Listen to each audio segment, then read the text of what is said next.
Hi, it's Pastor Andy with our Friday preview, or as my wife kind of said today, it's really a Sunday preview done on Friday. So that's probably more accurately correct, more accurate and correct, I'll say it that way. But today, I'm still calling it a Friday preview, and today we are talking about Romans again.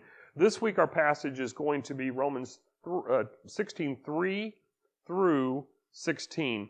And primarily focused on 3 through 15. There is that important thing about the holy kiss that Paul mentions there, but this is a really interesting part of the chapter, and really at the end of this great letter that Paul has written, what many theologians call his most theologically rich letter, most significant letter, having shared so many things about what faith is, about how salvation comes about, how to live according to the faith. We have this list of names. Why in the world would we have this list of names? Well, Paul does something similar in most every letter that he writes. The difference in Romans is that the list of names is much longer, and quite likely in this case, he doesn't know all of these people. We know he has not been to Rome. He has made that clear a couple of different times in this letter, in chapter 1 and chapter 15. But the idea that he might know many of the names is plausible because so many people traveled from Rome and could have encountered Paul along the way. But what's more likely is that a few of these people had interacted with Paul, and we see a few very specifically, such as Priscilla and Aquila and Andronicus and Junia are two different couples that are mentioned specifically.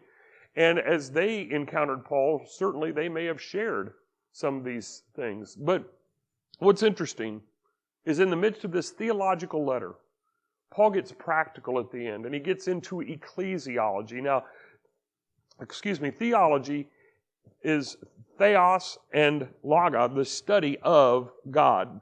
Ecclesiology ecclesia is where we get the word for church, the Greek word for church, and so ecclesiology is the study of the church. And so really, beginning in verse 22 of chapter 15 through now, he's really talking about some very specific things that the church should do.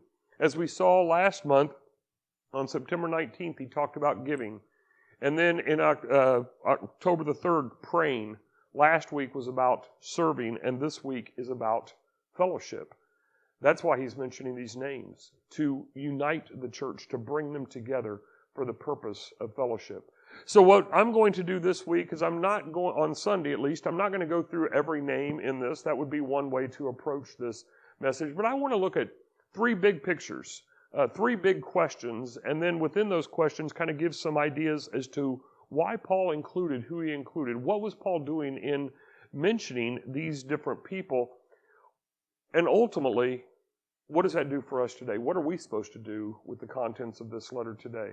Now, I do encourage you to watch the discipleship videos that are related to this, that will be for Monday, Tuesday, and Wednesday of next week, because I will go into some of these names a little bit more deeply, such as Priscilla and Aquila, such as Andronicus and Junia, and also Rufus and a couple of others that it's interesting how we can kind of piece things together that aren't even covered in the Bible, but from other historical sources like Josephus, we can get an idea that maybe the person that Paul is mentioning is the same person that history records in this other way.